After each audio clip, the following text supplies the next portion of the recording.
The fire devoured everything Elizabeth Carson had ever known, its hungry flames consuming her homestead, her belongings, and her family in one cruel night.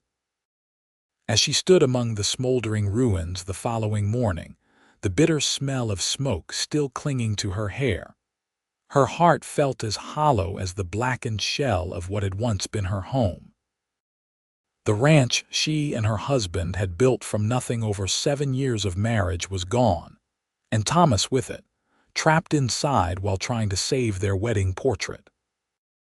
It was 1877 in the Arizona Territory, and Elizabeth was suddenly alone in a world that showed little mercy to a woman without protection.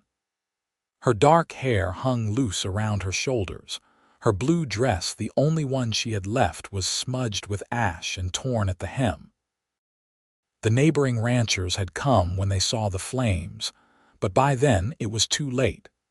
They offered condolences, shelter, but Elizabeth could hardly hear them through her grief.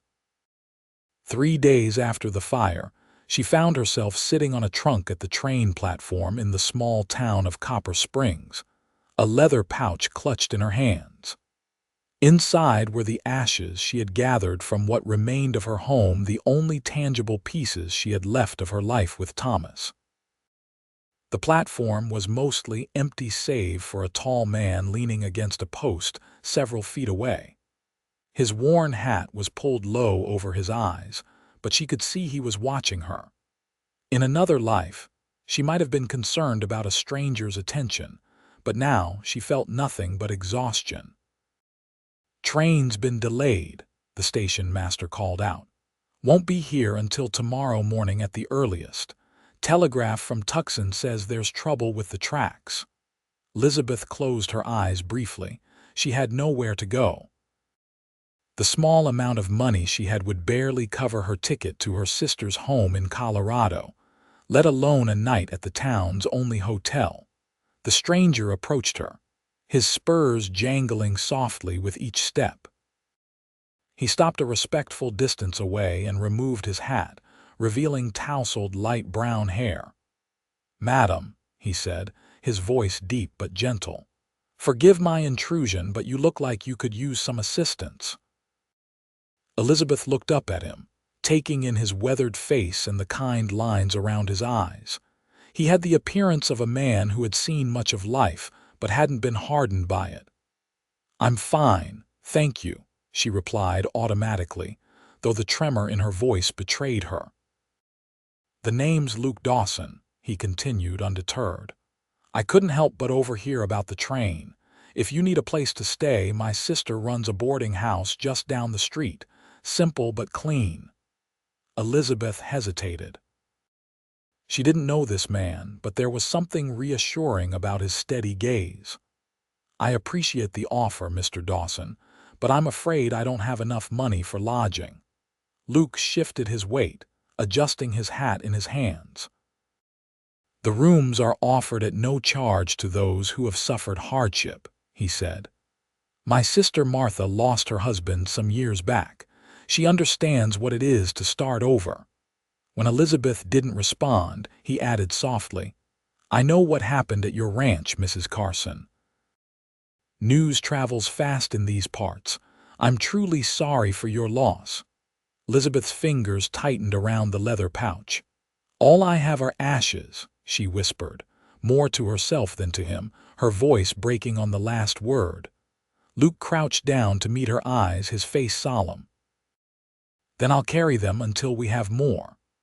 The simple statement, spoken with such quiet conviction, broke through the wall of numbness that had surrounded Elizabeth since the fire. Tears filled her eyes for the first time in days. Luke reached out slowly and gently took the pouch from her trembling hands. With reverence, he placed it in his coat pocket, then offered his arm. "Come along, Mrs. Carson. Let's get you somewhere safe for the night." Too exhausted to resist, Elizabeth allowed him to help her to her feet and guide her toward the town's main street. Each step away from the station felt like a betrayal of her plans, of her determination to leave this place of heartbreak, but she had no choice. As they walked in silence, She couldn't help but notice how Luke had positioned himself between her and the busy street, as if shielding her from the world.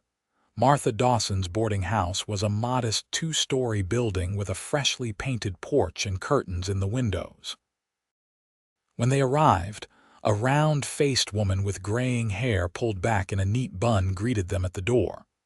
"Luke, I wasn't expecting you until—" Martha's words halted when she saw Elizabeth. Her expression immediately softened. "Oh, you poor dear. Come in, come in." Before Elizabeth could protest, she was ushered into a warm kitchen that smelled of baking bread and coffee. Martha sat her down at a table worn smooth by years of use and placed a steaming cup before her. "This is Mrs. Elizabeth Carson," Luke explained to his sister. "Her ranch burned down 3 days ago. She needs a place to stay until the train comes tomorrow." Martha's kind eyes filled with sympathy. "Of course she'll stay here, and she'll have a proper meal before anything else." Luke placed Elizabeth's small carpet bag beside her chair, then carefully removed the leather pouch from his pocket and set it on the table next to her hand. "I'll keep my promise, Mrs. Carson," he said quietly. "But for now, let my sister take care of you." As he turned to leave, Elizabeth found her voice. "Why are you helping me, Mr. Dawson?" Luke paused at the door, his hat back on his head. "Because someone once helped me when I had nothing," he answered simply. "Rest now. I'll check on you tomorrow." After he left, Martha bustled around the kitchen, placing a bowl of stew and a thick slice of bread in front of Elizabeth. "My brother has always had a soft heart," she said with obvious affection. "Now eat, dear. Food won't solve your troubles, but it'll give you strength to face them." Elizabeth ate mechanically at first, but as the warmth of the stew spread through her, she realized how hungry she truly was. When she finished, Martha showed her to a small but clean room upstairs. "The washroom is down the hall," Martha explained. "I've laid out a nightgown and some clean clothes that might fit you. They belonged to my daughter before she married and moved to California." "You're very kind," Elizabeth said, her voice rough with emotion. "I don't know how to thank you." Martha patted her hand. "No need for thanks. Now get some rest. Things often look different in the morning light." Left alone, Elizabeth sat on the edge of the bed, staring at the leather pouch that contained all that remained of her former life.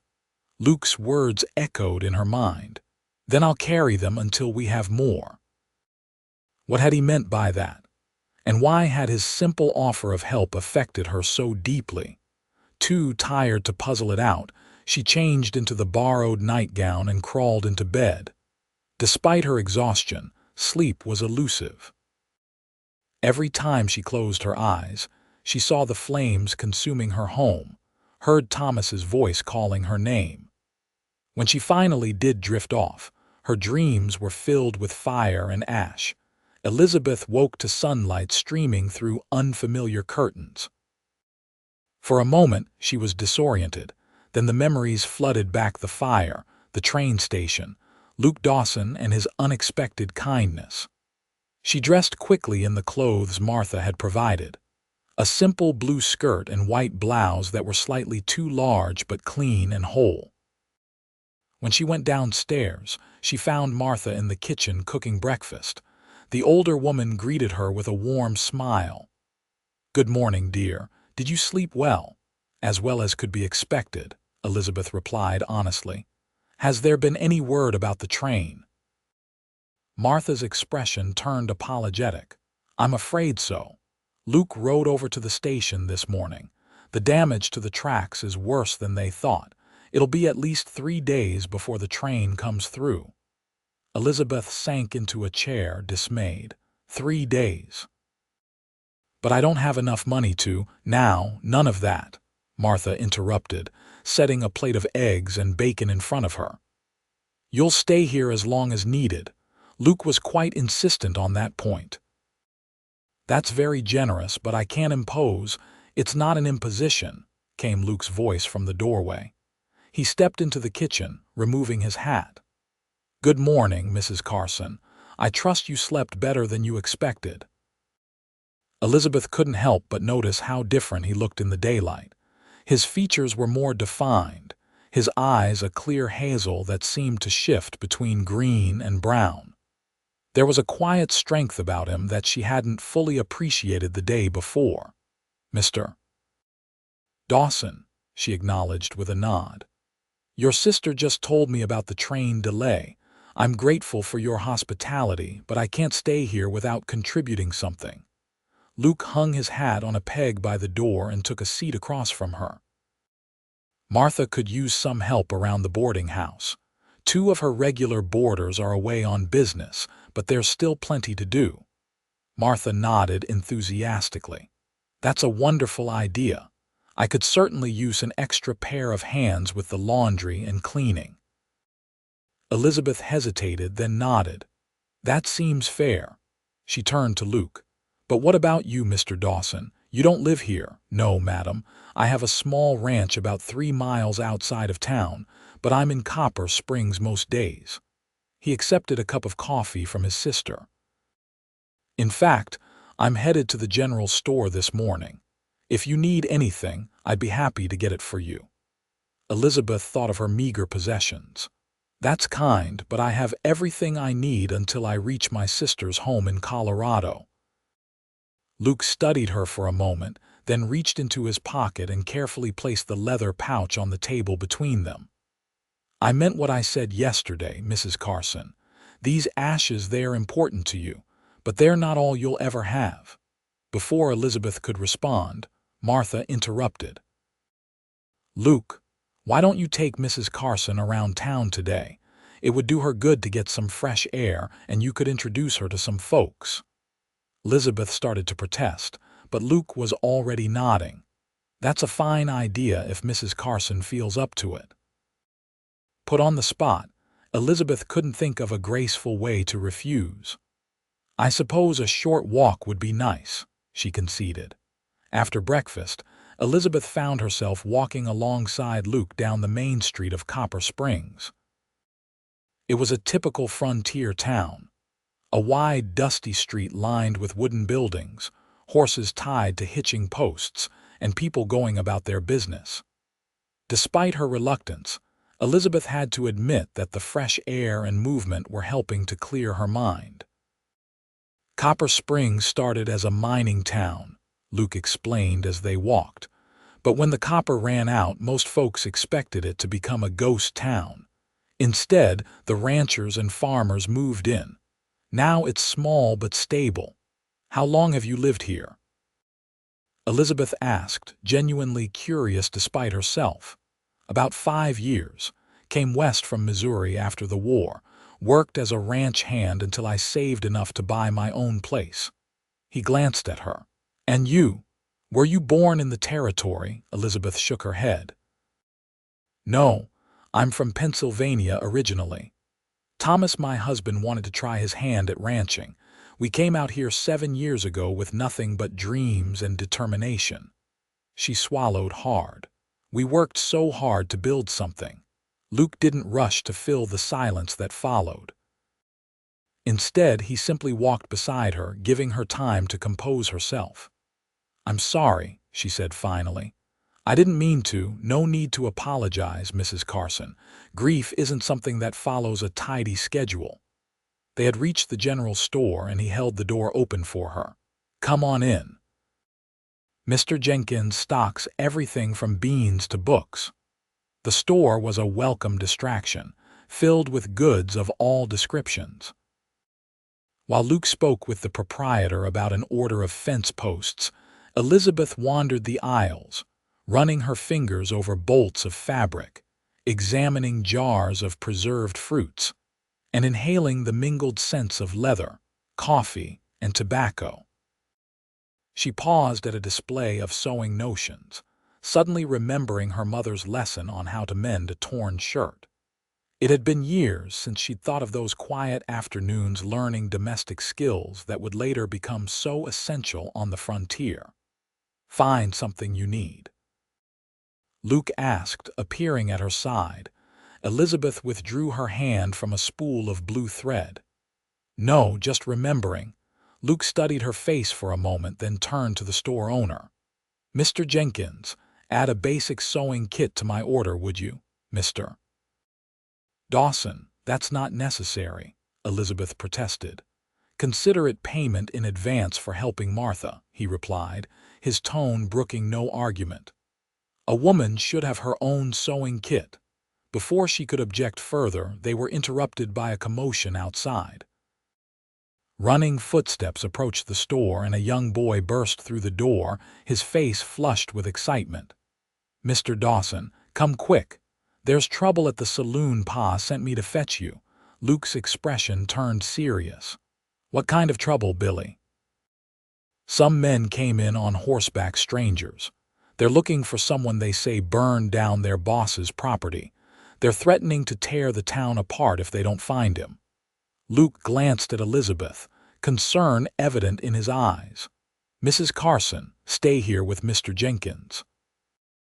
I'll be back as soon as I can." Before she could respond, he was gone, following the boy out the door. Mr. Jenkins moved to stand beside her, his weathered face grim. "Don't you worry, madam. Luke Dawson is the steadiest man in these parts. He'll handle those troublemakers." "Is he the law here?" Elizabeth asked, surprised. "Not officially. Sheriff's away in Tucson this week. But Luke's the man folks turn to when there's trouble. He's got a way of calming hot tempers without using his gun, though he can use it if need be." Elizabeth moved to the window, watching as Luke strode purposefully toward the saloon at the far end of the street. Several other men had emerged from nearby businesses, falling in behind him. Who would these men be looking for? She wondered aloud. Mr. Jenkins shrugged. "Hard to say. Could be anyone. These parts still attract those running from something or someone." A cold fear suddenly gripped Elizabeth. What if these men were connected to the fire at her ranch? The official finding had been that the fire started from a lantern overturned during a windstorm. But what if there was more to it? Thomas had mentioned some disputes over water rights with neighboring ranchers, but she had paid little attention to such matters. Unable to stay put, Elizabeth headed for the door. "I need to go, Mr. Jenkins." But Mr. Dawson said, "I'll be careful," she promised, stepping outside before he could stop her. Elizabeth didn't go directly to the saloon. Instead, she circled around to approach from the side, keeping close to the buildings. As she neared, she could hear raised voices, men arguing, though she couldn't make out the words. She edged closer to a window, trying to see inside without being spotted. Through the dusty glass, she could see Luke standing calmly facing three rough-looking men. His back was straight, his hands relaxed at his sides. Though she couldn't hear clearly, his body language suggested he was trying to reason with them. One of the men, tall with a shock of red hair, gesticulated wildly, pointing around the room as if accusing everyone present.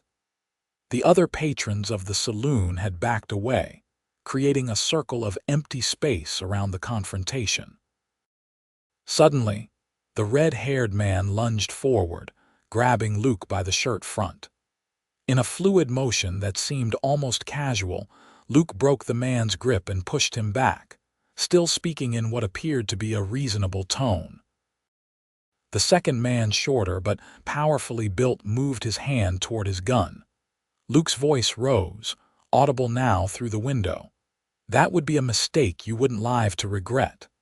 The intensity in his voice made Elizabeth shiver. This was a different Luke Dawson than the gentle man who had helped her at the train station. The third man, who had remained silent until now, placed a restraining hand on his companion's arm. "Stand down, Frank. We're not here to start a war." He turned to Luke. "You say you haven't seen anyone new in town matching the description?"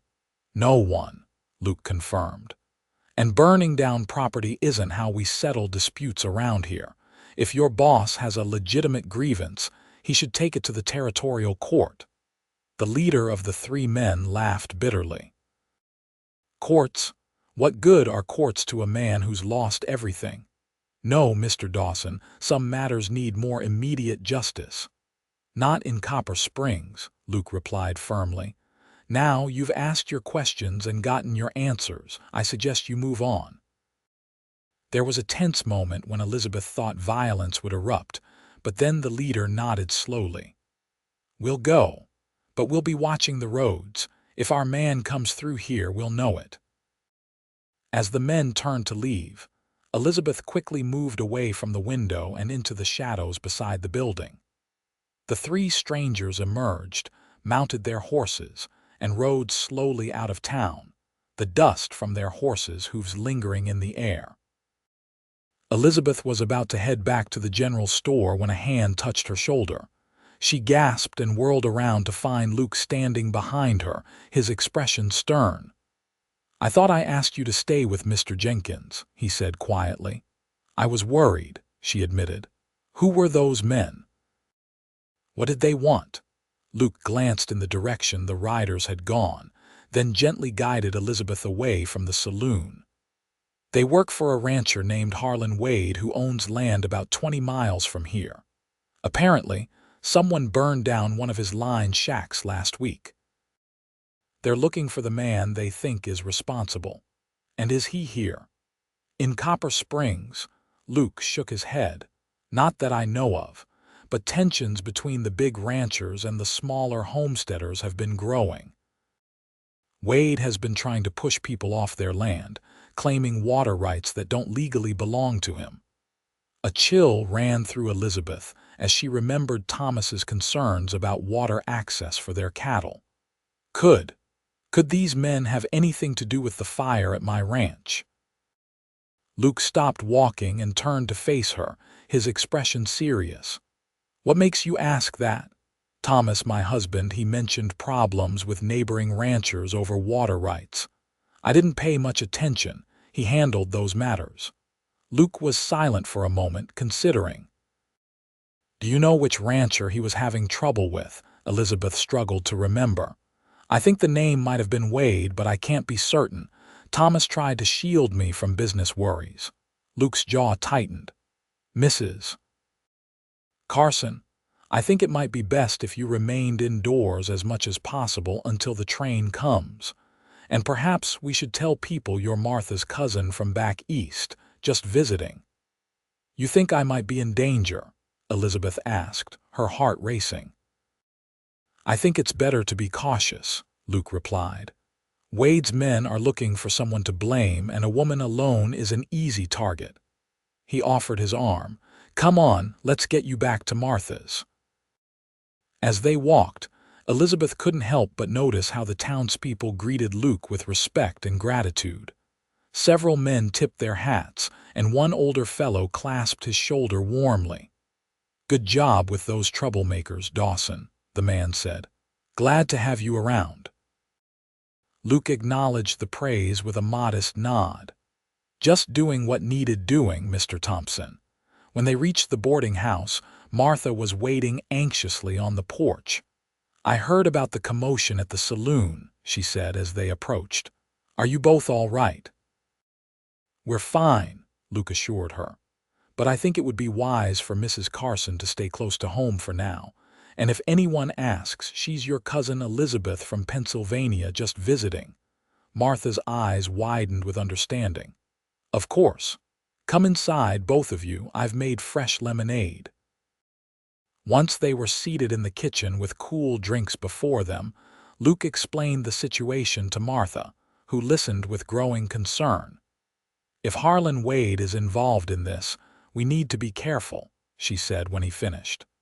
"That man has no scruples when it comes to getting what he wants."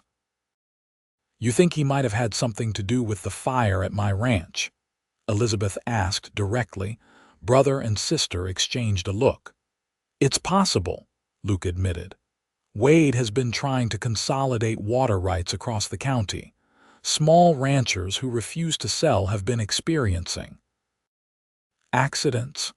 But burning a man's home with him inside," Martha shook her head, "that's beyond even Wade's usual tactics. Unless it wasn't supposed to go that far," Luke suggested. Maybe they meant to scare you off, not kill my husband, Elizabeth finished for him, her voice tight with suppressed emotion. Luke reached across the table and gently covered her hand with his. Mrs. Carson, Elizabeth, I promise you, if Wade was behind this, he will face justice. But right now, our priority is keeping you safe until the train comes. The warmth of his hand on hers was oddly comforting. Elizabeth hadn't allowed herself to consider that Thomas's death might have been more than a tragic accident. The possibility that someone was responsible, that his death could have been prevented, sent a wave of anger through her, cutting through the fog of grief that had enveloped her for days. If Wade was responsible, she said slowly, I want to know. I need to know. Luke squeezed her hand gently. I understand, but confronting Wade or his men directly would be dangerous. Let me make some inquiries quietly. Luke, Martha cautioned, be careful. Wade has a lot of influence in the territory. I always am, he assured his sister with a small smile. He turned back to Elizabeth. In the meantime, you'll stay here and help Martha. The fewer people who know about your connection to the Carson ranch, the better. Elizabeth nodded reluctantly. All right, but please tell me what you learn, good or bad. I need the truth, Mr. Dawson. Luke, he corrected gently. If you're going to be Martha's cousin, you should call me Luke. Luke, she repeated, feeling strangely self-conscious. He stood, retrieving his hat from the peg by the door. I need to ride out to my ranch and check on things. I'll be back by sundown. After he left, Martha busied herself with household tasks, enlisting Elizabeth's help with the laundry. The physical labor was a welcome distraction, giving Elizabeth something to focus on besides her grief and the troubling new questions about Thomas's death. As they worked, Martha shared stories about her life and the town, painting a picture of the community Elizabeth had only glimpsed. She learned that Martha had lost her husband to pneumonia 4 years earlier, that her daughter Grace was married to a merchant in San Francisco, and that Luke had arrived in Copper Springs shortly after Martha was widowed. He's a good man, my brother, Martha said as they hung sheets on the line behind the house. Came out here to help me when James died and stayed. Built his own place eventually, but he's here most days checking on me. You're fortunate to have him, Elizabeth replied, thinking of her own sister in Colorado, her only remaining family. Martha nodded, her eyes softening. He's had his share of hardship, lost his wife and child in childbirth before he came west. It nearly broke him. Elizabeth paused, a damp sheet in her hands. I didn't know. He doesn't speak of it often, but it shaped him, that loss, made him the kind of man who notices others' pain. Martha pinned a corner of the sheet to the line. That's why he stopped to help you at the station. He recognized the look of someone who's lost everything.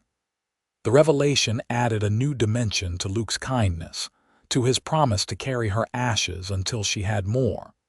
He understood, truly understood, what it meant to have your life reduced to memories and grief. As the day progressed, Elizabeth found herself watching the road for Luke's return. When he finally rode up just before sunset, she felt an inexplicable sense of relief. He joined them for supper, during which he made no mention of Wade or his investigations. Instead, he discussed mundane matters with Martha and asked Elizabeth polite questions about her sister in Colorado. It wasn't until after the meal, when Martha excused herself to visit a neighbor, that Luke broached the subject. I spoke with Ben Miller today, he said, his voice low though they were alone in the house. He owns the ranch that borders yours to the north. Elizabeth nodded. I remember him. He helped fight the fire. Ben said there had been tension between Thomas and Wade for months. Wade wanted access to the creek that runs through your property. It's one of the few reliable water sources in the area that he doesn't control. and Thomas refused to grant access. According to Ben, Thomas was willing to work out a fair arrangement, but Wade wanted exclusive rights. When Thomas wouldn't agree, Wade started making threats. Luke's expression was grim. 3 days before your ranch burned, Wade's foreman and 2 hands were seen riding near your property line. Elizabeth's hands clenched in her lap. You think they started the fire? I think it's a possibility we need to consider, Luke replied carefully. But we have no proof, and accusing Wade without evidence would be dangerous. What am I supposed to do? Elizabeth asked, frustration edging her voice. Just leave. Knowing the man who may have killed my husband goes unpunished. Luke leaned forward, his eyes intent on hers. Elizabeth, the wisest course is for you to go to your sister as planned. Once you're safely away, I can continue looking into this matter. If I find evidence against Wade, I'll take it to the territorial marshal. And if you find nothing, what then? She stood abruptly, moving to the window to look out at the darkening sky. Thomas deserves justice. Luke came to stand beside her, close enough that she could feel his presence but not touching her. Yes, he does. But he wouldn't want you to put yourself in danger. If Wade is behind this and if he discovers who you are, you could be at risk. Elizabeth turned to face him. I've already lost everything, Luke. What more can they take from me? His expression softened, and he reached out to gently brush a strand of hair from her face. Your life, Elizabeth, and that's not something I'm willing to risk. The simple gesture, the genuine concern in his voice, stirred something in Elizabeth that she had thought burned away with her home. She stepped back, confused by her reaction. The train will be here in 2 days, she said, her voice steadier than she felt. I'll go to my sister as planned. But I want your word that you'll find the truth, whatever it may be. You have it, Luke promised solemnly. And this.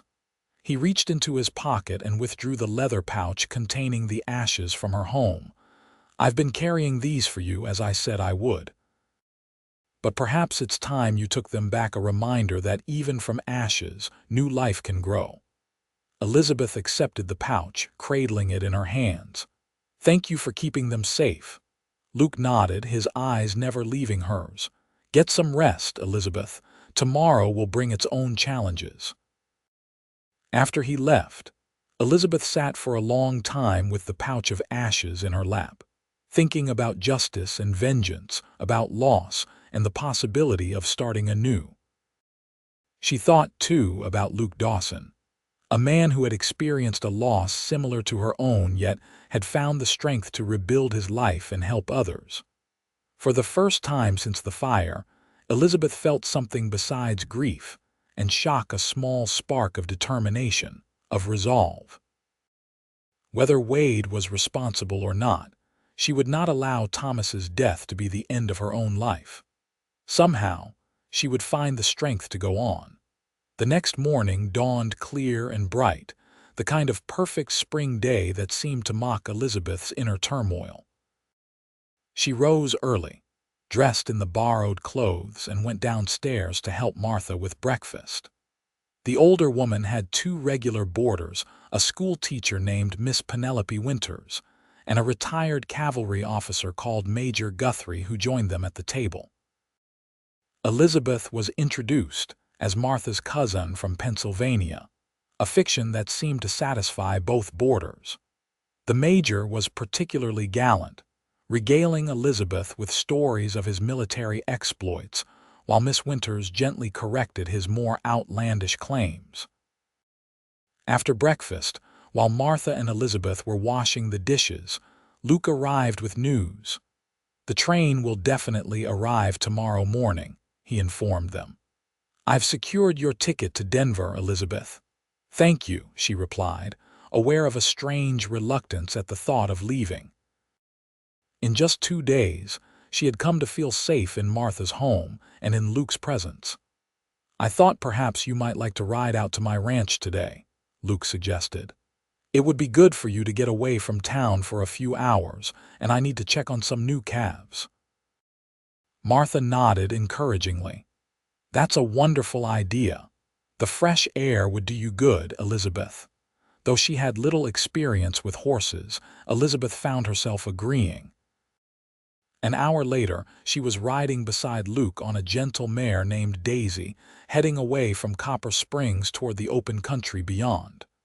"You're a natural," Luke commented as she handled the horse with increasing confidence. "Have you ridden much before?" Elizabeth shook her head. "Not really. Thomas taught me the basics when we first came west, but he usually drove the wagon when we needed to go to town." "Well, you have good instincts," Luke said with an approving smile. "Daisy seems to like you." As they rode, the landscape opened up around them, rolling hills covered in spring grass, stands of cottonwood trees along creek beds, and in the distance, the purple shadows of mountains. Despite everything, Elizabeth felt her spirits lift at the beauty surrounding them. Luke's ranch came into view as they crested a gentle hill, a modest house with a barn and corral, nestled in a small valley with a creek running through it. Several dozen cattle grazed in a nearby pasture, and chickens pecked in the yard. "It's not much," Luke said, a hint of pride in his voice, "but it's mine. Paid for free and clear last year." "It's lovely," Elizabeth replied sincerely. After the vast emptiness of the last few days, the simple homestead with its signs of careful tending seemed like an oasis. They dismounted in the yard, and Luke led her on a tour of the property. He showed her the vegetable garden he had planted, the new barn he had built the previous summer, and the spring-fed well that provided clean water even in the driest seasons. "I'm adding on to the house," he explained as they walked around to the back. "Another bedroom and a larger kitchen. Are you planning to marry again?" Elizabeth asked before she could stop herself. Luke looked surprised at the direct question, then smiled slightly. "Not specifically. But I've learned it's best to build for the future you hope for, not just the present you have." The wisdom in his words struck Elizabeth deeply. What future did she hope for now? Before the fire, she and Thomas had been planning to expand their herd, to perhaps start a family after years of focusing on establishing their ranch. Now those dreams were gone, burned to ash like everything else.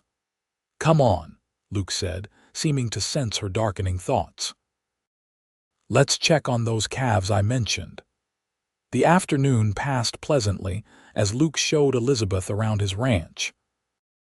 He was clearly in his element here, explaining his breeding program for the cattle, demonstrating how he had diverted part of the creek to create a reliable water source for the herd, and introducing her to the ranch dog, a black and white border collie named Scout who followed their every move with devoted attention. As the sun began its descent toward the horizon, they sat on the porch of Luke's house, drinking coffee and watching the changing light on the distant mountains. "Why did you really bring me out here today?" Elizabeth asked suddenly. "It wasn't just to show me your calves." Luke's gaze remained on the mountains as he answered. "I wanted you to see that it's possible to build something new. After I lost Sarah and our baby, I thought my life was over. Coming west, starting this ranch, it gave me purpose again." He turned to look at her then, his eyes earnest. "I know you're planning to go to your sister's tomorrow, and that's probably the safest course. But I wanted you to know that there are other possibilities, other ways to honor what you've lost while still moving forward." Elizabeth was silent for a long moment, absorbing his words. "Are you suggesting I stay in Copper Springs?" "I'm suggesting you consider all your options before making a final decision," Luke replied carefully. "Your ranch land is still yours. It could be rebuilt with help." The idea was both terrifying and strangely compelling. To return to the site of so much loss, to rebuild from the ashes, it would require a courage Elizabeth wasn't sure she possessed. "I don't know if I could go back there," she admitted. "The memories. They're painful now," Luke acknowledged. "But in time, you might find comfort in being somewhere that holds memories of Thomas, rather than leaving it all behind." Elizabeth studied his face, trying to understand his motivation.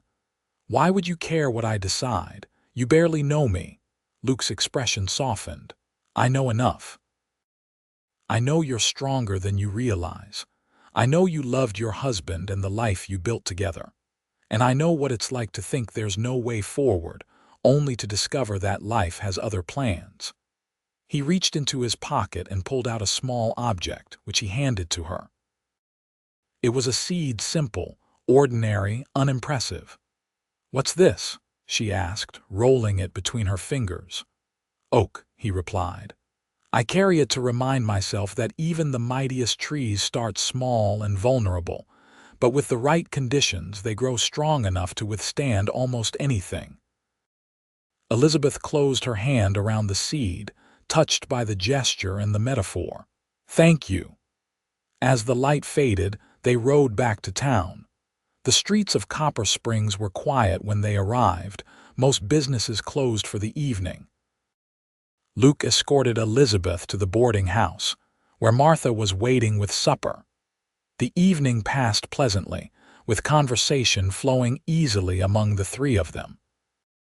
Elizabeth found herself laughing at Luke's stories about his early attempts at ranching and Martha's gentle teasing of her brother. For brief moments, she almost forgot her grief and the decision that loomed before her. After supper, Luke took his leave, promising to return in the morning to escort Elizabeth to the train station. At the door, he hesitated, then gently took her hand. "Whatever you decide, Elizabeth, know that you don't have to face it alone." His words stayed with her as she prepared for bed. She placed the leather pouch of ashes and the oak seed on the nightstand beside her, symbols of what she had lost and what might yet be. Sleep was slow in coming, as her mind turned over possibilities she hadn't allowed herself to consider before. She could go to her sister in Colorado as planned, start fresh in a place unmarked by tragedy. Or she could stay, rebuild on the land she and Thomas had loved, honor his memory by continuing the dream they had shared. By the time dawn broke, Elizabeth had made her decision. She dressed carefully in the best of the borrowed clothes, packed her few belongings, and went downstairs. Martha was already in the kitchen, preparing breakfast. The older woman took one look at Elizabeth's face and nodded knowingly.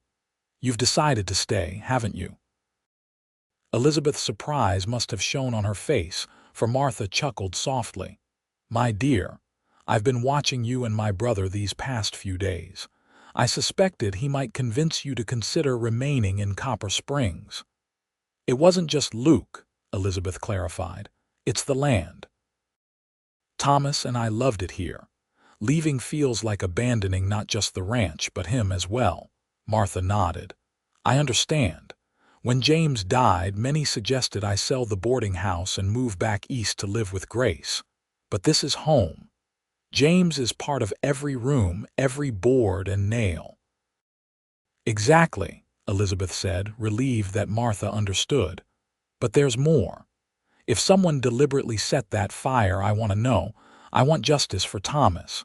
Martha's expression grew serious. "Justice is important, but be careful it doesn't become vengeance. That path leads to nothing but more heartache." Before Elizabeth could respond, the front door opened and Luke entered, his expression grim. "Luke, what's wrong?" Martha asked, alarmed by his appearance. "Wade's men are in town," he said without preamble. "They're asking questions about the Carson ranch fire." He turned to Elizabeth. "Someone must have mentioned your presence here. They're looking for you specifically now." Fear clutched at Elizabeth's heart. How did they find out? "Small towns have big ears," Luke replied, his jaw tight with anger. "Mrs. Thompson from the Mercantile overheard you and Martha talking yesterday. She mentioned it to her husband, who apparently mentioned it to the wrong person." "What do we do?" Martha asked, already moving to the window to peer out at the street. The train will be here in 2 hours, Luke said. If we can get Elizabeth on it without Wade's men seeing her, she'll be safe. No, Elizabeth said firmly, surprising both Luke and Martha. I'm not running. Luke stared at her in disbelief. Elizabeth, these men are dangerous. If they suspect you might have evidence against Wade, I don't, she interrupted. But I'm tired of being afraid. Thomas deserves justice and I deserve to know the truth. I've decided to stay, Luke, to rebuild our ranch. The shock on his face would have been comical under different circumstances. You can't be serious. Elizabeth, it's too dangerous. Not if Wade believes I have no suspicions about the fire, she countered. Not if he thinks I'm simply a widow trying to honor her husband's memory by continuing his work. Luke shook his head. It's too risky. Wade won't want you rebuilding. That land is valuable to him because of the water rights. Then perhaps it's time someone stood up to Harlan Wade, Elizabeth replied, a newfound determination in her voice. I won't let him take anything more from me. Luke and Martha exchanged worried glances. At least consider waiting, Luke urged. Go to your sister for a few months, let things cool down. I can look into the fire more discreetly in your absence. Elizabeth's resolve didn't waver. No, if I leave now, I might never find the courage to come back. This is my home, Luke. I won't be driven from it by fear or threats. Luke ran a hand through his hair in frustration. You're as stubborn as your land is valuable. You know that. A hint of a smile touched Elizabeth's lips. Thomas always said the same thing.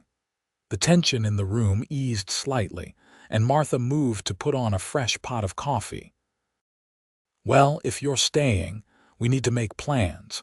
You can't go back to the ranch alone, not right away, at least. She can stay here, Luke decided. We'll continue the story that she's your cousin. Meanwhile, I'll hire some men to start clearing the burned ruins at the ranch and begin rebuilding. I have some money, Elizabeth offered. Not much, but enough to buy lumber and hire help. Luke nodded. We'll make it work. But Elizabeth, you must promise to be careful. No confronting Wade or his men, no going to the ranch alone. I promise, she agreed, knowing it was a reasonable precaution. But I want to be involved in the rebuilding. I need to be.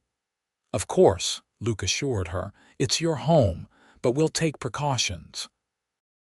As they discussed plans for the reconstruction, Elizabeth felt a strange sense of rightness settle over her. The decision to stay, to rebuild, to seek the truth about the fire, it all felt like steps on a path she was meant to follow. And if that path led her closer to Luke Dawson, a man who understood loss and renewal better than most, perhaps that was part of the journey as well. Over the next 2 weeks, the rebuilding of the Carson ranch began in earnest. Luke hired a crew of reliable men from town, and work progressed steadily. The burned ruins were cleared away, the foundation for a new house was laid, and the first wall frames went up. Elizabeth rode out to the property with Luke every day, wearing one of Martha's bonnets to shield her face from casual observation. Though Wade's men had remained in town for several days asking questions, they eventually departed without discovering Elizabeth's true identity, apparently satisfied that the widow Carson had indeed left on the train as planned. Working alongside the builders, Elizabeth found a measure of peace she hadn't expected. Each nail hammered, each board placed, felt like an act of defiance against the destruction that had claimed Thomas's life. At night, she would return to Martha's boarding house exhausted but fulfilled, the soreness in her muscles a testament to the day's accomplishments. Luke was a constant presence, overseeing the construction, teaching Elizabeth the basics of ranch management, and keeping a watchful eye for any sign of Wade or his men.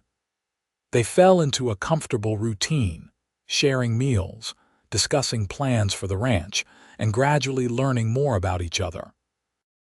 Elizabeth discovered that Luke had been a teacher before the war, that he had a passion for literature, and often quoted Shakespeare from memory. In turn, she shared stories of her childhood in Pennsylvania, of her early marriage to Thomas, and of their journey west in search of a new beginning. "Thomas would have liked you," she told Luke one evening as they sat on Martha's porch after supper. "He valued honesty and hard work above all else." Luke seemed touched by the observation. "I wish I could have known him." "So do I," Elizabeth said softly. "He built our ranch with such hope for the future, to see it rising again." She couldn't finish the thought, emotion closing her throat. Luke's hand found hers in the gathering dusk, a gentle pressure that offered comfort without demands. "He would be proud of you, Elizabeth." "Most people would have left, started over somewhere else." "I considered it," she admitted. "But this land, it's part of me now, part of us. Thomas is buried there beneath the old oak tree on the hill." Luke nodded, understanding. "A place becomes sacred when it holds those we've loved." The simple truth of his words resonated deeply with Elizabeth. In that moment, with the soft evening air around them and Luke's hand warm in hers, she felt the first stirrings of something beyond friendship, a connection that both frightened and exhilarated her. She withdrew her hand gently, not ready to acknowledge these new feelings. "It's getting late. We should rest if we're to get an early start tomorrow." Luke accepted the change in mood without comment, rising to take his leave.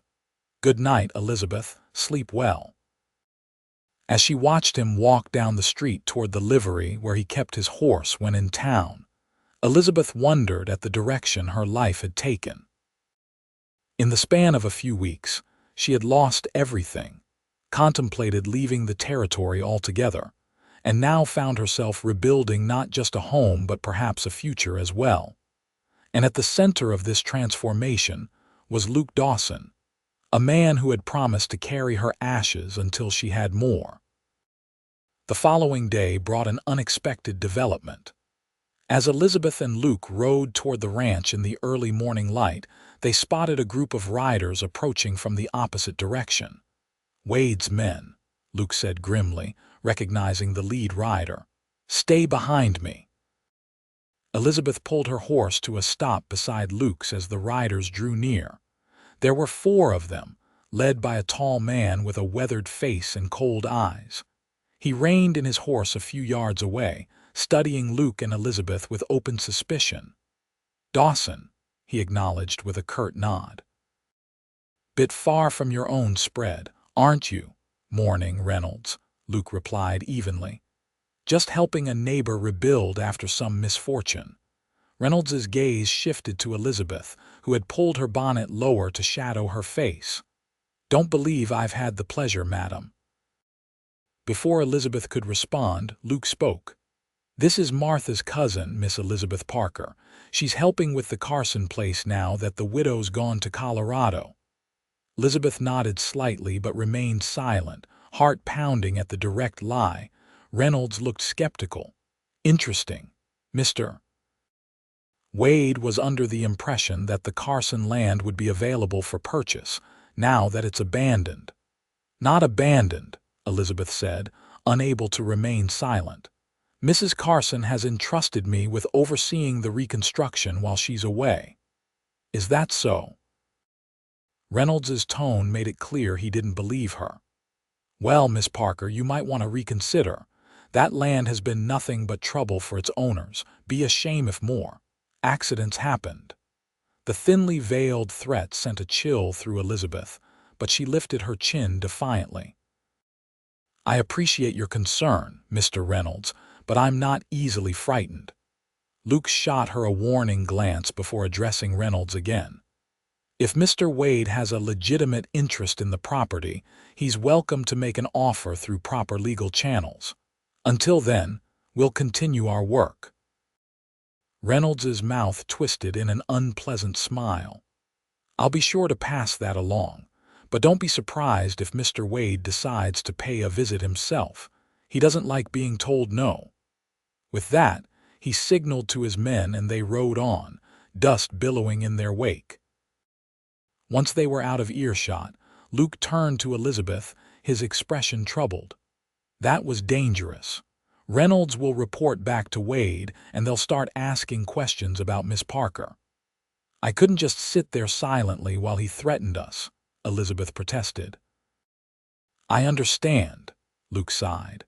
"But we need to be more careful now. Wade won't be satisfied with Reynolds's report. He'll want to know more about this cousin who's suddenly appeared to rebuild the Carson ranch." They continued to the construction site, but the encounter cast a shadow over the day's work. Elizabeth found herself watching the horizon, half expecting to see Wade and his men return. Luke was similarly distracted, positioning himself where he could keep an eye on the road while helping with the framing of the new house. By mid-afternoon, the tension had affected everyone. The workmen were unusually quiet, exchanging uneasy glances whenever a distant sound might be approaching riders. Finally, Luke called a halt to the day's work. "We'll head back to town early," he announced. "Best not to be caught out here close to dusk." As they rode back to Copper Springs, Elizabeth broached a subject she had been considering since their encounter with Reynolds. "Luke, I think it's time I reclaimed my identity," she said. "This deception is becoming too complicated, and it puts you and Martha at risk of being accused of dishonesty." Luke considered her words carefully before responding.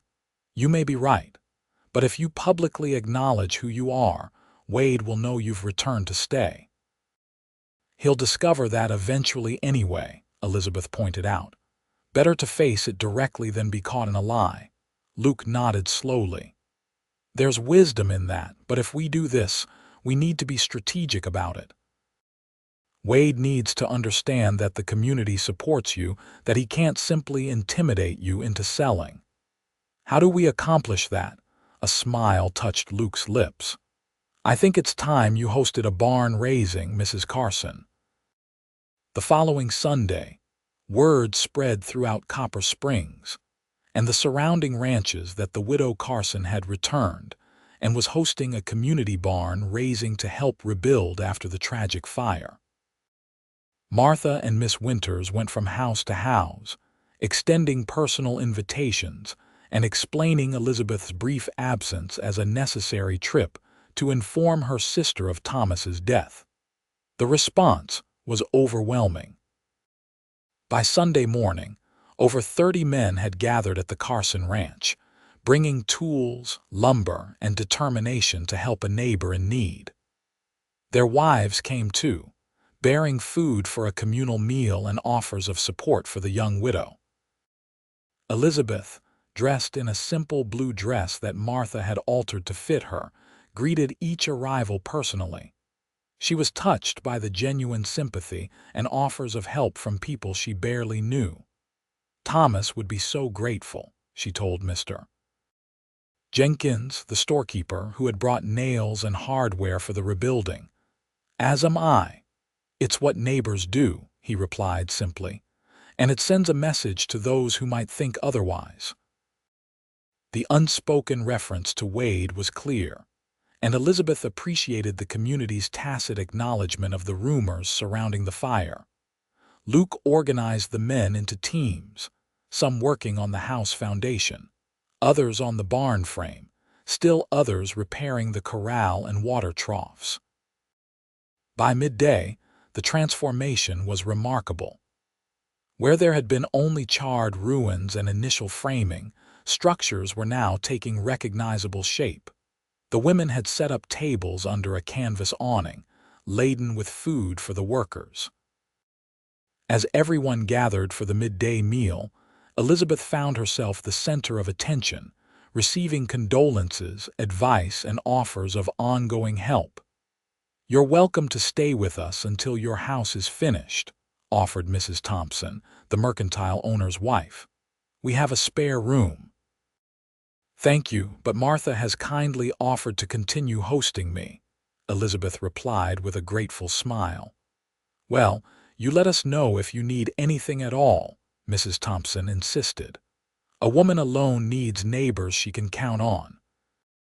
The sense of community support was heartening, but Elizabeth couldn't help noticing the undercurrent of tension that ran through the gathering.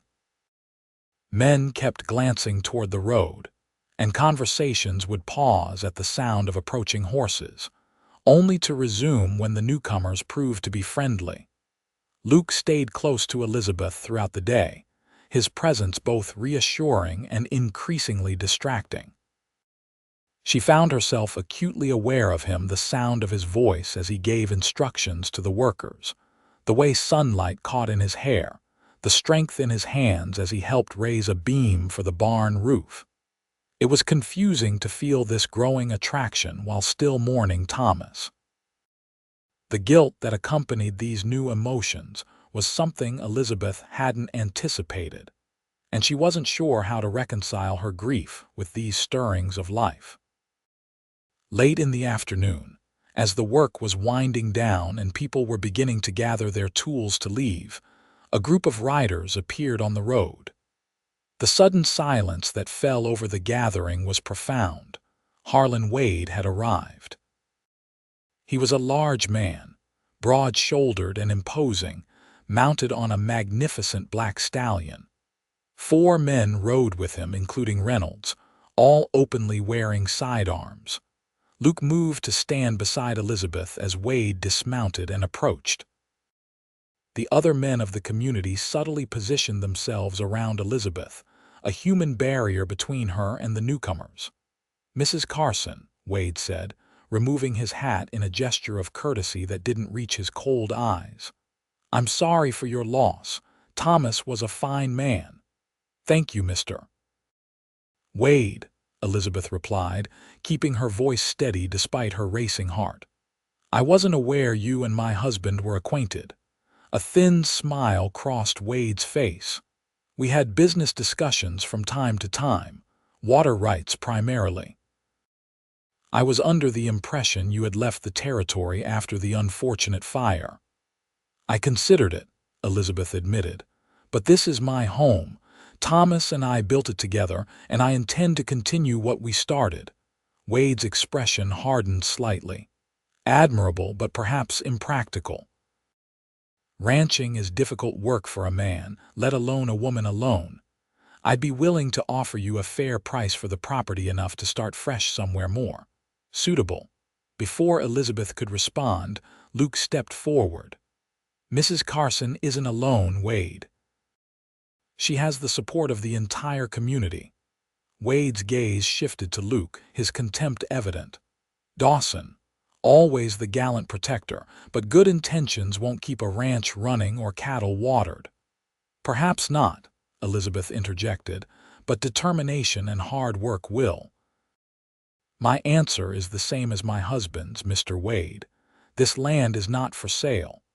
A murmur of approval ran through the gathered neighbors. Wade looked around, seemingly assessing the level of support for Elizabeth. His jaw tightened, but he maintained his facade of politeness. "Well, the offer stands should you reconsider. Ranching can be dangerous work. Accidents happen, as you've already discovered." The implied threat hung in the air, causing several men to step closer to Elizabeth protectively. "Are you suggesting the fire at my ranch wasn't an accident, Mr. Wade?" Elizabeth asked directly, her voice carrying clearly in the tense silence. Wade's face remained impassive. "Merely observing that frontier life is full of hazards, Mrs. Carson. Good day to you all." He replaced his hat, returned to his horse, and mounted. With a final cold look at Elizabeth and Luke, he signaled to his men and they rode away. The collective breath the community had been holding seemed to release at once. Conversations erupted, voices overlapping as people expressed their outrage at Wade's thinly veiled threats. "You stood your ground admirably," Luke said quietly to Elizabeth, "but he won't give up easily." "Neither will I," she replied, her determination only strengthened by the confrontation. "Neither will we." The "we" slipped out naturally, and Luke's eyes warmed at the word. He didn't comment on it, but his hand briefly found hers, squeezing gently before releasing it. As the neighbors departed, many made a point of reassuring Elizabeth of their continued support. Mr. Jenkins promised to extend credit at the store until she could get the ranch operational again. Ben Miller offered to help move some of his cattle onto her land to start rebuilding her herd. Mrs. Thompson insisted on sending over fresh baked goods every Sunday until that house has a proper kitchen again. By sunset, Elizabeth and Luke were alone at the ranch, surveying the day's progress. The barn frame was complete, the house foundation strengthened, and the corral rebuilt. It was a remarkable transformation, a testament to what community could accomplish in a single day. "You should be proud," Luke said as they stood watching the sun sink behind the distant mountains. "Not many would have faced Wade as you did." "I was terrified," Elizabeth admitted, "but also angry. The way he spoke about the fire, it was almost as if he was boasting." Luke nodded grimly. "I noticed that too. He's confident we can't prove anything. Can we?" Elizabeth asked, turning to face him. "Prove that he was responsible for the fire." Luke's expression was troubled. "It won't be easy. Wade is careful and he has influence with local officials. But if he ordered the fire set, someone knows about it and people talk, especially when they've been drinking." "So what do we do now?" "We keep rebuilding," Luke replied firmly. "We show Wade and everyone else that you're here to stay. And I keep my ear to the ground, looking for any information about the fire." As they mounted their horses to return to town, Elizabeth felt a complex mixture of emotions: grief for Thomas, determination to rebuild their dream, fear of Wade's threats, and an increasingly undeniable attraction to Luke. It was all tangled together, impossible to separate. One thing was certain, though. For the first time since the fire, she felt truly alive again, not just existing in a fog of grief, but actively engaged in shaping her future. The ashes of her former life were still there, still precious, but now they were being carried forward into something new. Over the next month, the Carson ranch rose from the ashes with remarkable speed. The barn was completed first, providing shelter for the small herd of cattle that Ben Miller had helped Elizabeth acquire. The house followed, a modest but solid structure with 4 rooms and a covered porch.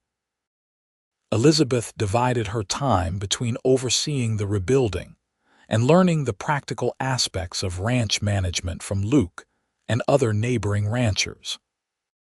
She discovered she had a natural affinity for the work, particularly the record-keeping and planning aspects that Thomas had often neglected in favor of the physical labor. Throughout this time, Luke was a constant presence, teaching, encouraging, and protecting. He had taken to spending most nights at the ranch once the house was partially habitable, sleeping in the barn to provide security against any potential threats from Wade's men. Though there had been no direct confrontations since the barn raising, everyone remained vigilant. The transformation extended beyond the physical rebuilding of the ranch. Elizabeth herself was changing, growing stronger and more confident with each passing day. The crushing grief that had initially threatened to overwhelm her gradually eased into a gentler sorrow, one that allowed her to remember Thomas with love while still embracing the present. And increasingly, that present included feelings for Luke that could no longer be dismissed as mere gratitude or friendship. She found herself watching him when he wasn't looking, appreciating the quiet competence with which he approached every task, the gentle patience he showed with the young ranch hand they had hired, the way his eyes crinkled at the corners when he smiled. But guilt accompanied these feelings, guilt that she could be attracted to another man so soon after Thomas's death, guilt that it felt like a betrayal of their 7 years together. She kept these emotions carefully hidden, maintaining a friendly but proper relationship with Luke even as her heart yearned for more. Luke, for his part, gave no overt indication of romantic interest, though his protectiveness and dedication went well beyond neighborly assistance. He treated Elizabeth with unfailing respect, never presuming or overstepping, yet always present when needed. One evening in late June, as they sat on the newly completed porch watching the sunset, Elizabeth finally broached the subject that had been weighing on her mind. "Luke, I need to ask you something," she began, her hands twisting nervously in her lap. He turned to her, his expression open. "Of course. Anything? Why have you done all this? Spent weeks helping rebuild my ranch, teaching me, protecting me from Wade. You've neglected your own place to help with mine." Luke was quiet for a moment, considering his answer. "Initially, it was because I recognized something in you, that I understood the devastation of losing everything you loved. I wanted to help because I'd been there myself." He paused, looking out at the land stretching before them, golden in the evening light. "But then, it became more than that. I came to admire your courage, your determination to rebuild despite the danger, and He hesitated, seeming to choose his words carefully. "I came to care for you, Elizabeth, more than I expected to." The simple admission sent a wave of emotion through Elizabeth's, joy mingled with apprehension. "I've come to care for you too," she confessed quietly, "and that frightens me. It feels disloyal to Thomas." Luke nodded, understanding in his eyes. "I felt the same way after Sarah died, as if loving again would somehow diminish what we had shared." "Does it?" Elizabeth asked, needing his reassurance. "No," he replied with certainty. "Love isn't diminished by sharing it. Sarah will always be part of me, just as Thomas will always be part of you. But our hearts have a remarkable capacity to heal, to grow, to love again." He reached out slowly and took her hand, his touch gentle but firm. "I'm not asking for anything, Elizabeth. I just want you to know that whatever happens between us or doesn't happen, I'll continue to help you rebuild this ranch. That's a promise." Elizabeth looked down at their joined hands, then back up to his face. The sincerity in his eyes moved her deeply. "Thank you for understanding. For giving me time." Luke squeezed her hand gently before releasing it. "Time is something we have plenty of." The moment was interrupted by the sound of approaching hoofbeats. Both turned to see Ben Miller riding fast toward the house, his expression urgent. Luke stood quickly. "Something's wrong." Ben pulled his horse to a stop in front of the porch, breathing hard. "Luke, Elizabeth, you need to be careful. One of Wade's men got drunk at the saloon tonight." He was bragging about how they taught Thomas Carson a lesson by burning him out, and how the widow would get the same if she didn't sell. Elizabeth gasped, the confirmation of what they had suspected hitting her like a physical blow. "He admitted they set the fire." Ben nodded grimly. "Said Wade ordered them to burn the barn as a warning, but things got out of hand. The sheriff heard it all, but when he tried to arrest the man, 3 other Wade riders stepped in. There was a fight and they all rode out of town." Luke's expression hardened. "Where's the sheriff now?" "Organizing a posse to go after them. But Luke, they were headed this way. I rode ahead to warn you." Luke turned to Elizabeth, his decision already made. "We need to get you to safety. They might be coming here next." "No," Elizabeth said firmly. "I won't be driven from my home again. This is exactly what Wade wants for me to run scared." "Elizabeth, be reasonable," Luke argued. "These men have already killed once. They won't hesitate to do it again." She stood her ground. "If I leave now, I'll never be able to come back. Wade will have won. I can't let that happen, not after everything we've rebuilt." Luke recognized the determination in her eyes and knew arguing would be futile. "Fine, but we'll prepare for them." He turned to Ben. "Ride back to town. Tell the sheriff we're here and could use reinforcements." As Ben galloped away, Luke quickly outlined a plan. They moved Elizabeth's few valuables to the root cellar, where she could hide if necessary. Luke checked and loaded both his rifle and the shotgun Thomas had kept that had somehow survived the fire. "Stay inside," he instructed Elizabeth. "Away from the windows. I'll keep watch from the barn where I have a better view of the approach." "Be careful," Elizabeth urged, suddenly afraid for him in a way that clarified her feelings beyond any doubt. The thought of losing Luke now was unbearable. He paused at the door, looking back at her with an intensity that took her breath away. "I will. You too." After he left, Elizabeth paced the small house, too anxious to remain still. The confirmation that Wade had ordered the fire that killed Thomas filled her with a cold rage. All these weeks of suspicion, and now they had proof that might bring Thomas's killers to justice, if they survived the night. From the window, she could see Luke's shadowy figure moving near the barn, positioning himself for the best defensive position. The moon was rising, casting the ranch in silvery light that would make it difficult for anyone to approach unseen. An hour passed with excruciating slowness. Then another. Elizabeth began to hope that perhaps Ben had been wrong, that Wade's men weren't coming after all. Just as this thought crossed her mind, she heard the distant sound of horses approaching at a gallop. Luke heard it too. She saw him move quickly into the barn, taking cover while maintaining a view of the road.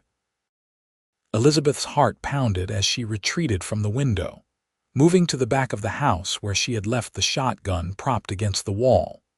The riders burst into the yard, 4 men, their faces partially obscured by bandanas pulled up over their noses. They reined their horses to a stop, looking around the seemingly quiet ranch.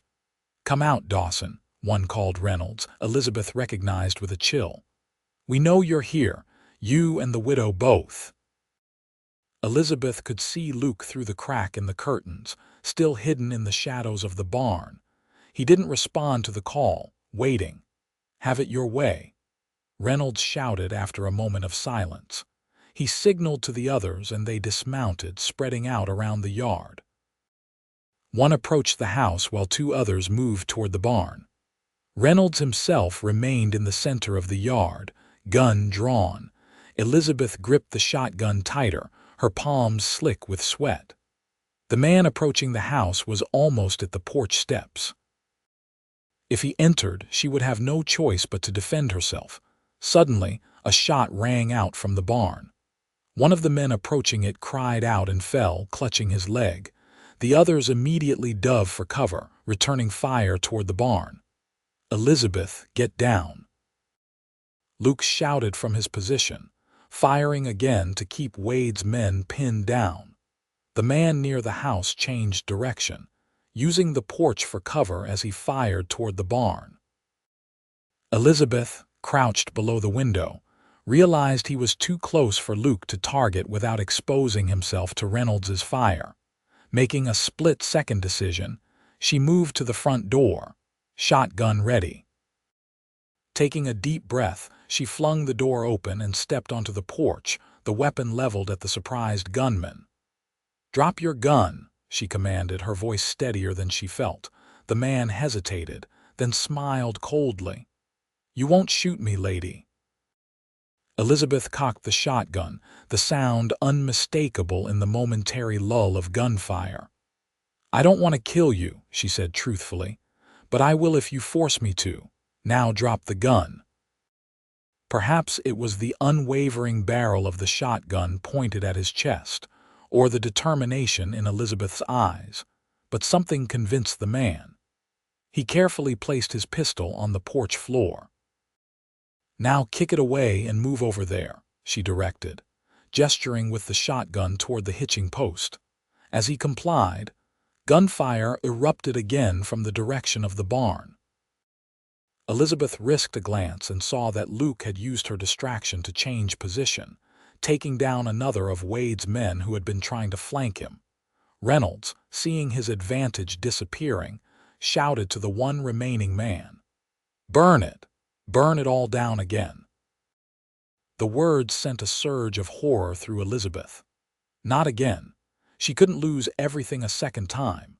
Without thinking, she fired the shotgun into the air, the blast momentarily freezing everyone in place. "The next shot won't be a warning," she called out, training the weapon on Reynolds. "Throw down your guns, all of you." For a tense moment, no one moved. Then the sound of multiple horses approaching broke the standoff. The sheriff and his posse rode into the yard, weapons drawn.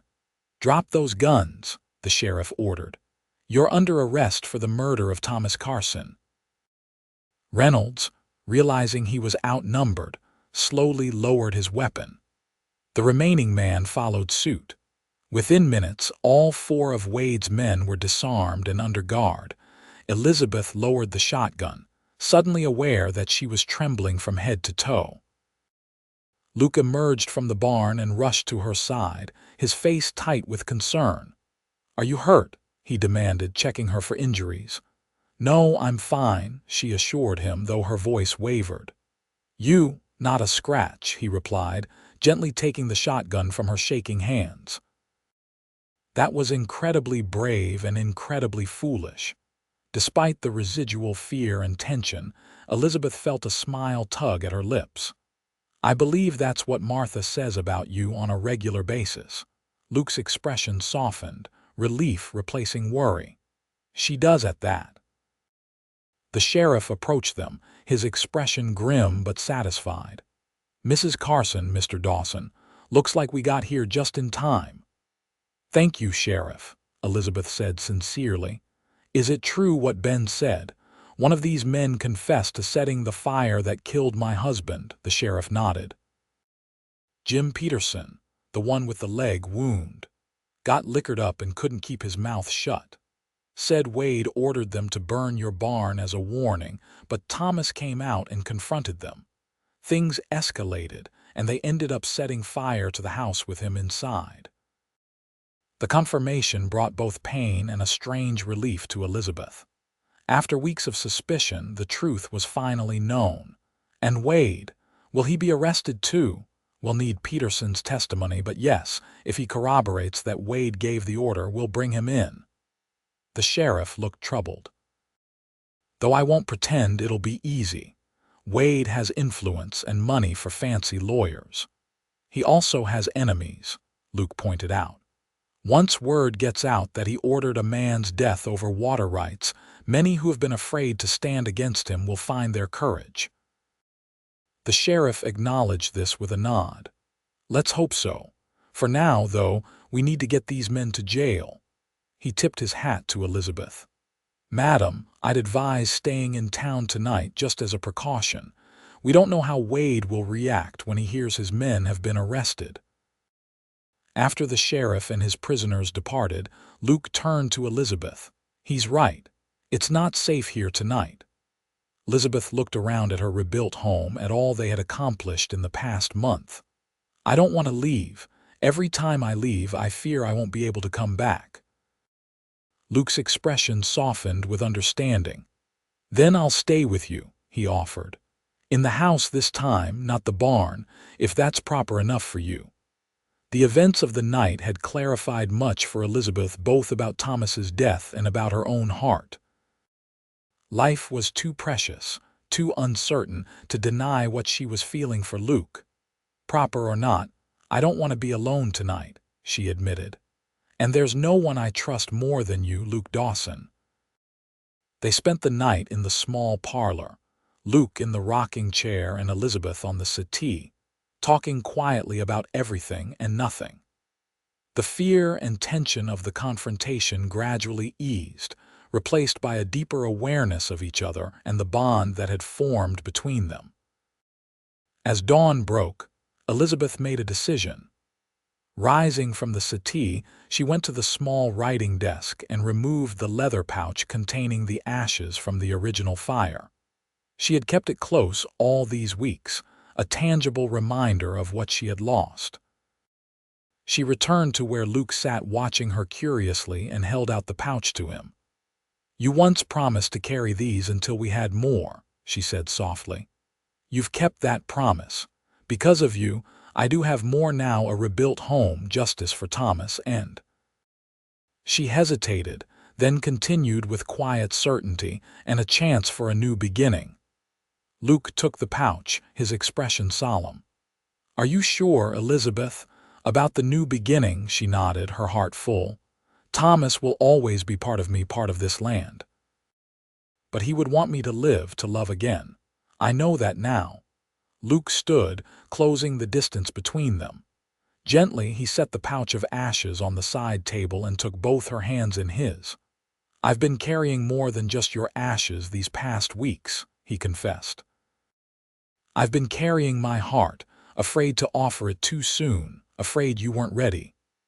"And now?" Elizabeth asked, her voice barely above a whisper. In answer, Luke leaned down and kissed her, a gentle kiss that held both reverence for what she had lost and promise for what might be. Elizabeth responded, her hands moving to his shoulders as the kiss deepened, became more certain. When they finally parted, Luke rested his forehead against hers. "I love you, Elizabeth Carson. I think I have since that day at the train station when you told me all you had were ashes." "I love you too," she replied, the words feeling right, healing rather than betraying. "And thanks to you, I have so much more." 2 days later, Harlan Wade was arrested for his role in ordering the fire that killed Thomas Carson. The testimony of Jim Peterson, eager to save himself from the gallows, provided the evidence needed. Though Wade hired expensive lawyers from Tucson, the combination of Peterson's confession and the sworn statements of Reynolds and the others left little room for doubt about his guilt. The arrest sent shockwaves through the county. Other ranchers and homesteaders came forward with stories of intimidation and sabotage ordered by Wade over the years. What had once been whispered suspicions became public knowledge, and the man who had ruled the region through fear found himself abandoned by former allies, unwilling to be associated with a murderer.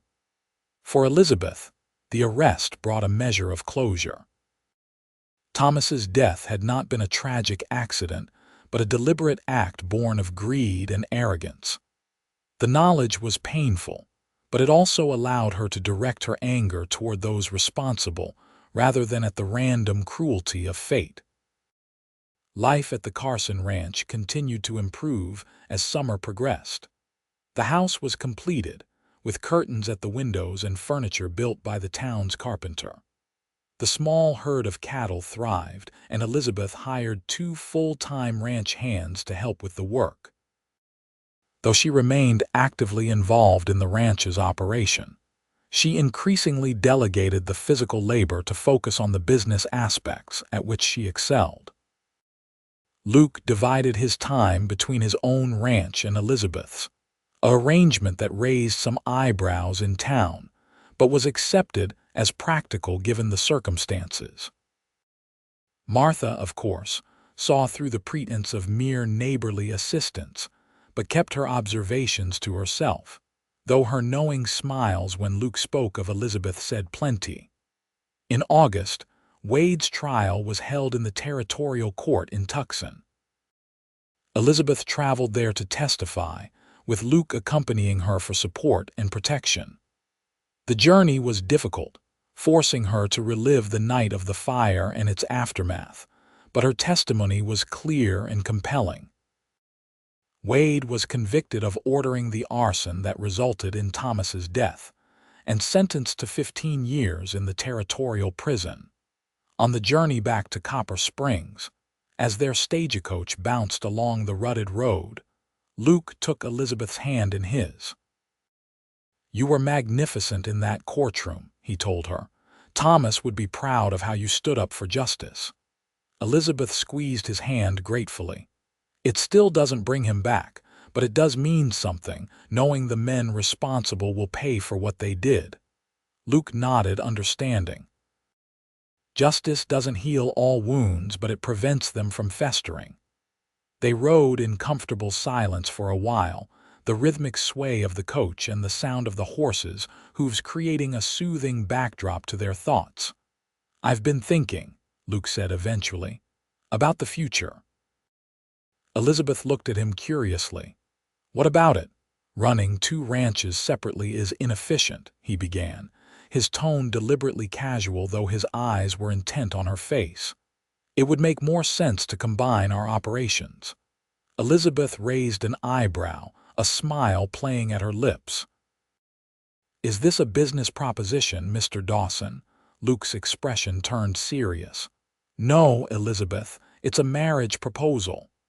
He shifted in the seat to face her more directly. "I love you. I want to build a life with you, combining our ranches, our dreams, our futures, if you'll have me." Though she had come to expect this moment might arrive, the reality of it still took Elizabeth's breath away. For a brief instant, Thomas's face flashed in her mind, not accusingly, but with the warm smile she remembered so well, as if giving his blessing. "Yes," she said simply, her heart full. "Yes, I'll have you, Luke Dawson."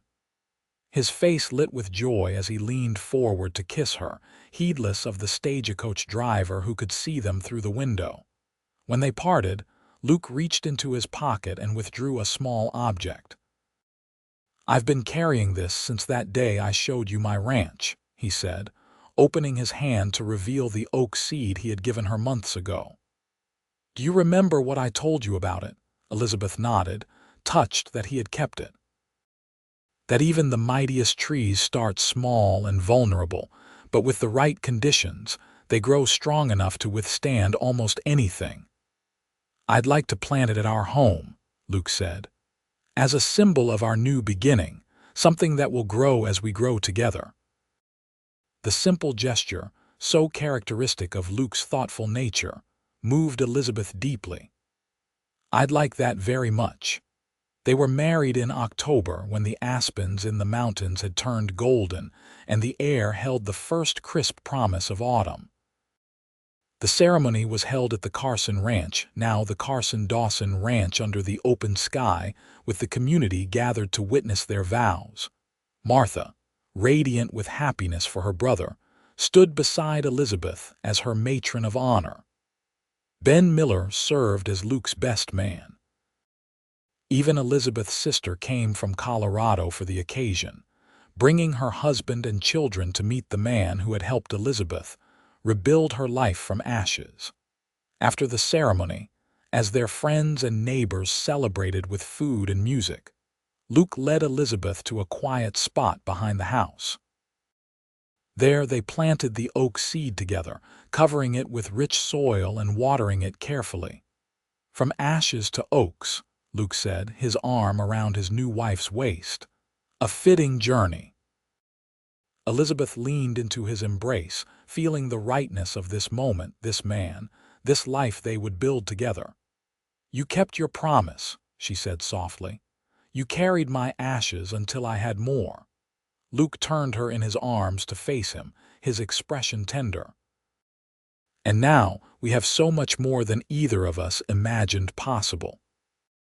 As they rejoined their wedding celebration, Elizabeth felt Thomas's memory as a gentle presence, not a shadow over her happiness, but a part of the foundation upon which she and Luke would build their future, a future rich with possibility, strengthened by shared understanding of loss and renewal, and rooted in the land they both loved. From the ashes of her former life, something beautiful had grown, not a replacement for what was lost, but a new creation, equally precious and full of promise. And in Luke's love, Elizabeth had found not just a partner but a testament to the heart's capacity to heal, to hope, and to love again. Years later, visitors to the Carson-Dawson Ranch would admire the young oak tree growing strong and straight behind the house, its branches reaching skyward while its roots delved deep into the earth. Few knew the story behind it, how it had grown from a single seed planted on a wedding day, a symbol of a love that had emerged from tragedy and found the strength to flourish against all odds. But Elizabeth and Luke knew. And each year, As the tree grew taller, and their family expanded to include 2 children of their own, they would stand beneath its spreading branches and remember the journey that had brought them together, a journey that began with ashes and blossomed into abundance beyond measure.